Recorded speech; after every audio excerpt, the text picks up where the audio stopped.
The best boss I ever had was Dr. Anthony Lockhart. Dr. Lockhart, if you're listening, thank you for everything that he did for me. But what made him so amazing was the fact that he did not treat everybody exactly the same way. Now that might sound a little counterintuitive, and it might sound like, well, if he didn't treat everybody equally, then he wasn't a very good boss or a very good person to begin with.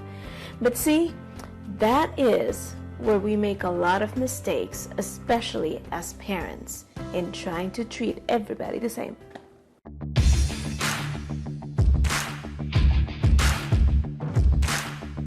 If you've done any kind of research into parenting and parenting training and tips about parenting, I'm sure you've run across the idea of parenting styles at one point or another. So the idea of parenting styles is basically that there are 4 ways in which most people typically parent.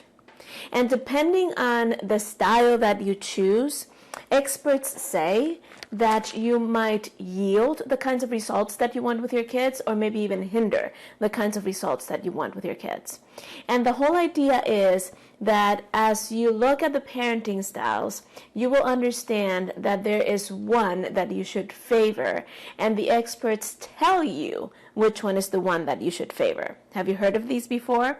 So the first one, the first parenting style, is the authoritarian style, which is typically defined as the tough disciplinarian, right? So if you're an authoritarian parent, you're constantly telling your kids what to do, you don't have any room for negative behavior or disrespect, you do not tolerate anything that falls outside the scope of what you want, and you're just a military drill sergeant, pretty much, in the way you deal with your kids.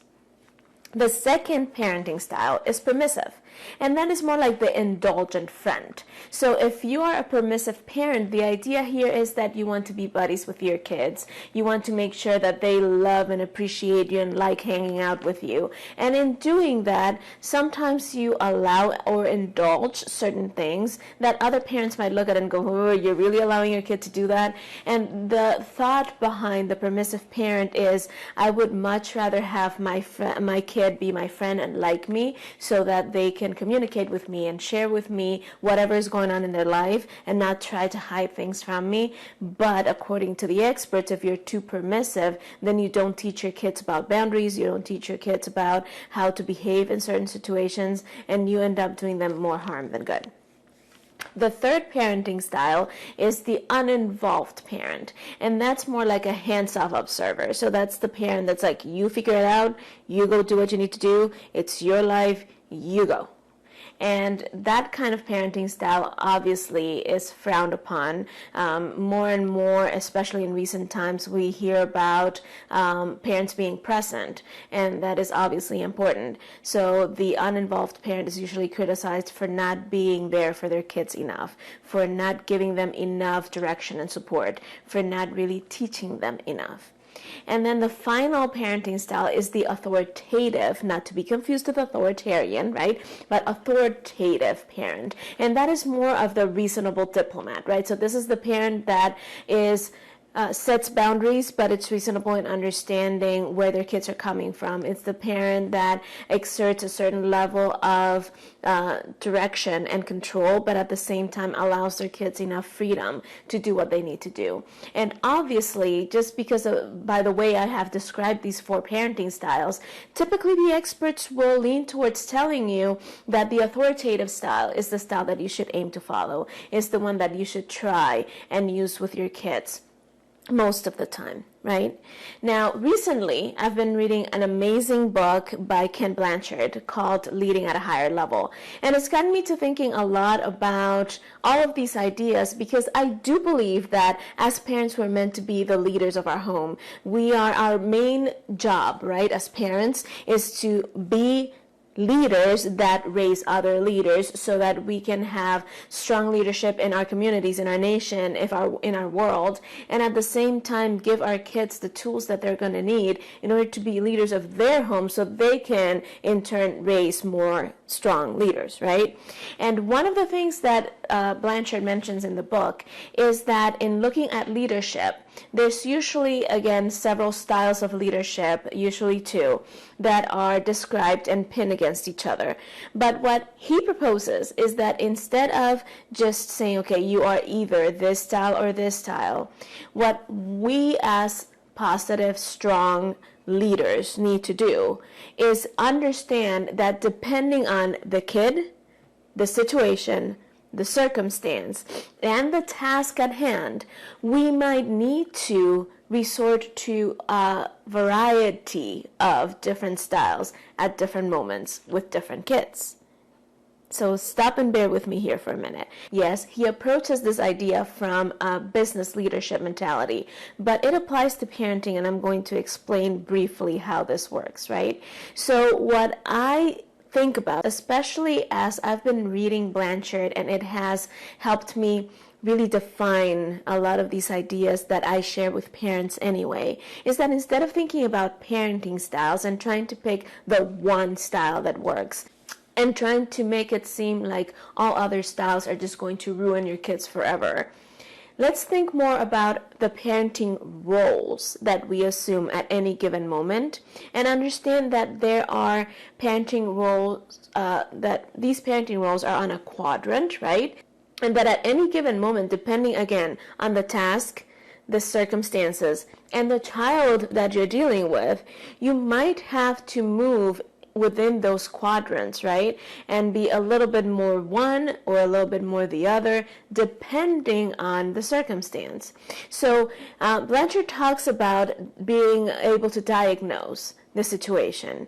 I don't know that that's the best word for our scenario, but we do need to be able to be keenly aware of what is going on. We need to understand our kids' abilities. We need to understand our kids' level of maturity. We need to understand where they're at developmentally. And all of that is a longer conversation than we can have here at this moment.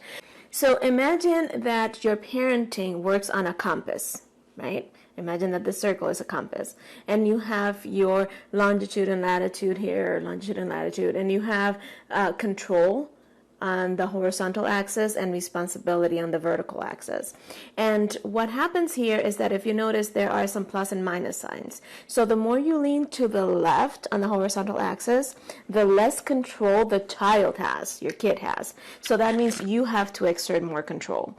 And the more you go towards the right there, the more control the kid has, so the less control you have to exert. Same top to bottom. The lower on the scale you are, the less responsibility your kid can assume, so the more responsibility you have to assume.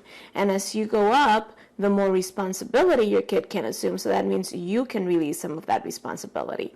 So if you think about parenting in this compass, and you're in this quadrant right here, right, in the southwest quadrant, then that means that your kid cannot really exert a lot of control because they cannot assume a lot of responsibility.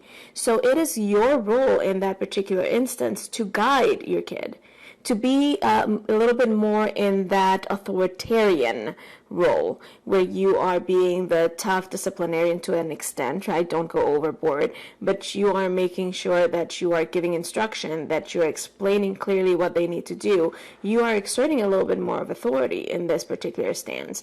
And usually these are the moments when we're dealing with younger kids, especially toddlers, or when we're dealing with adolescents who are trying to do something that's outside of the scope of what they are capable of doing yet, or where they have not shown the responsibility to do it yet. And we'll talk more about that later on in another series. But then over here on this side, you actually have the kid who has a little bit higher control. So they are showing a little bit more of self-direction, of self-determination, of self-regulation. So they have a little bit more of control in the situation, right? But they are not ready to assume responsibility because they either don't have the maturity yet or the motivation to get it done. So in that role, you are the encourager. That is your role, to encourage your kid. So in that sense, here in this quadrant, you're more of the authoritative parent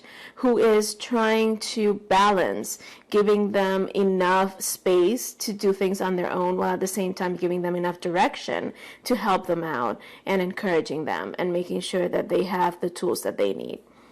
Then we move up here to the northwest quadrant, and in that space your kid is exhibiting higher responsibility because they do have more of a maturity level and they do have the motivation to do it, but they have lower control because maybe it's a more complicated task, or it's a task in which you still need to supervise a little bit because they don't have enough practice to self-regulate, or they have shown that they lose their ability to self-direct at some point in that task. So then you're going to take the role of equipping them, of giving them the skills and the tools and teaching them how to gain that control, right? And in that role, you're more of a permissive parent, where you're being a little bit more of a friend and you're talking things through and you're taking your time to teach them certain things. And then on this final quadrant, then that is our goal, right? To get all of us to that northeast quadrant where you have high responsibility and high control. And at that point, your role becomes to commission, to send your kids off to do what they need to do, to just give them a task and let them run with it.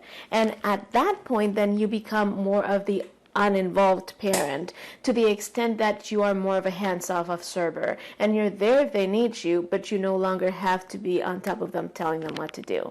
So the idea here is to understand that you are going to actually swim around and move around in all of those different areas of the compass, right, of that parenting role compass.